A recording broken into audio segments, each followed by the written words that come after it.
ว่ามาเบิ่งเพื่อนเบาเอิกเบาเล่าใจ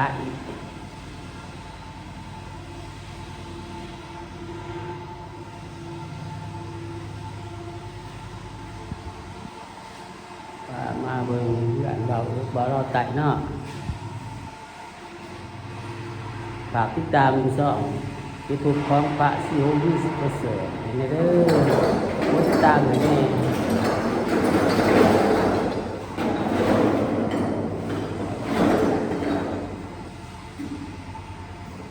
ฝากกดติดตามกดไลค์กดแชร์ให้เด้อเป็นกำลังใจแน่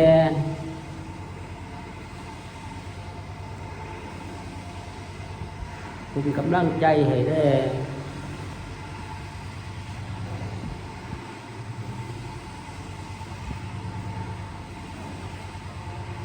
พามารู้มาโชคเพื่อนเบาเอิกเบาเล่าใจเบาเอิกเบาเล่าใจอันนี้ห้องเพื่อนห้องนอนก็เบาเอิกกัน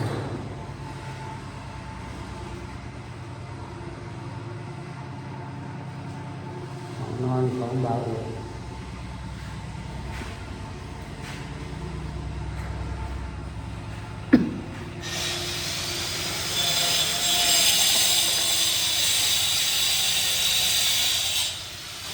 เบาสีเอ็ดหันขันใดเอ็ดหันขันใดเนาะเบาสีเอ็ดหันขันใดตะโกหันขันใดเบาสีโกหันขันใดมารู้มาชมเบาสีเอ็ดหันขันใด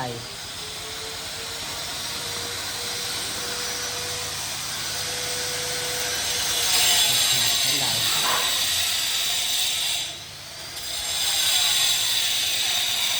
วันของเบาเอิกเบาเล่าใจกำลังสร้างทำสำเร็จเนาะ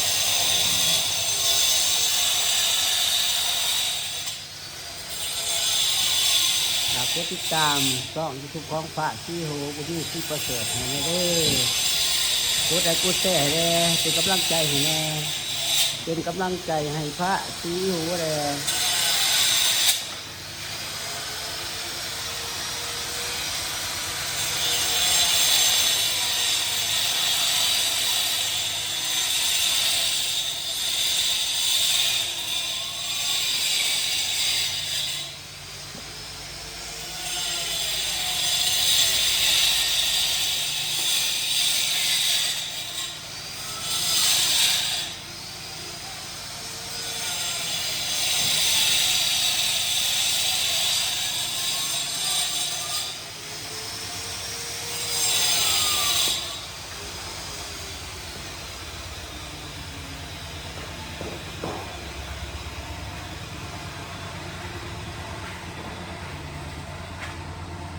เกี่ยวผ้าส้ม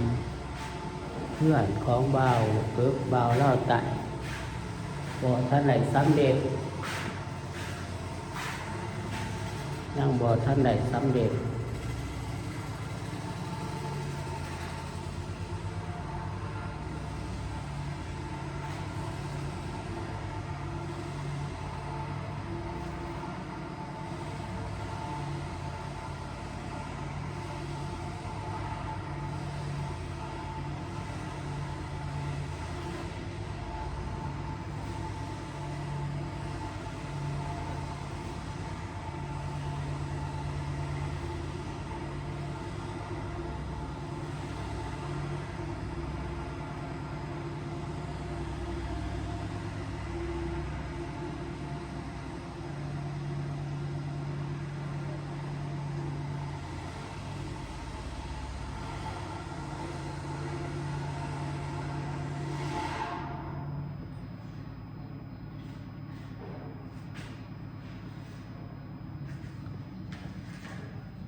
เพื่อนของบ่าวบ่าวเราไต่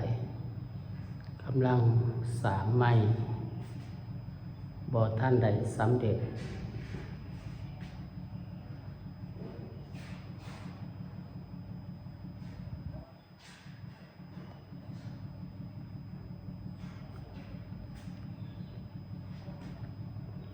ภาพที่ตามสองที่ทุกของพระศรีโอมีสิประเสริฐนี่เด้อกดไลค์กดแชร์ให้แน่เป็นกำลังใจให้ได้เด้อ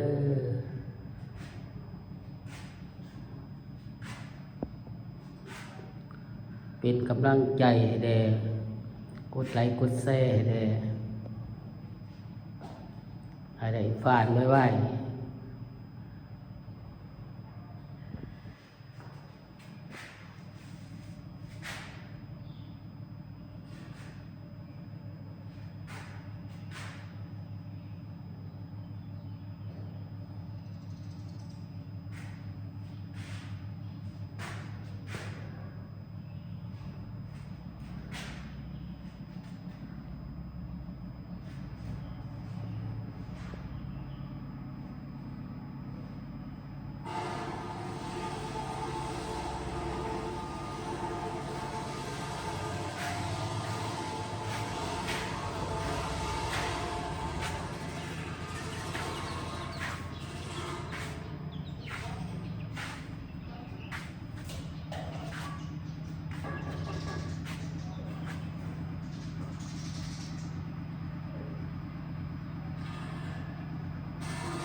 ไม่สวยสวยงาม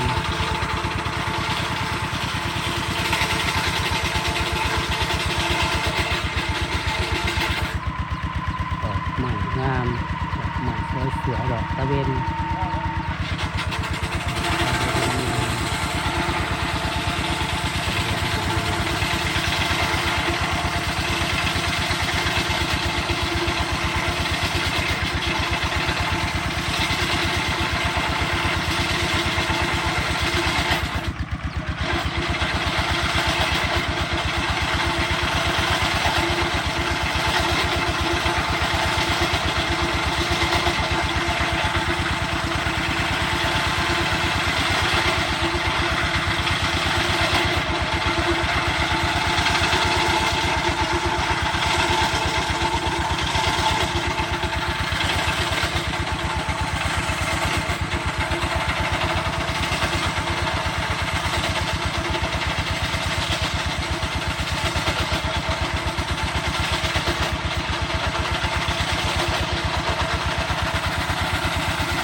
ตาม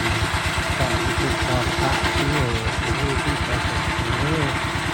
เป็นกำลังใจเลยใจกดแก้พระที่โหเลย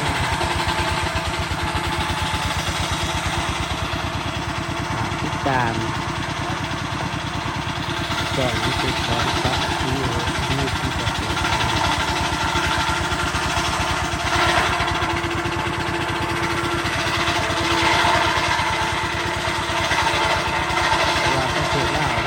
ประเทศไทยหรือต่างประเทศทั่วโลกนะขอให้กดไลค์กดแชร์กดติดตามฝากติดตามช่องยูทูบของพระศรีโหบุญมีศรีประเสริฐแสดง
ไป12 นาทีแล้ว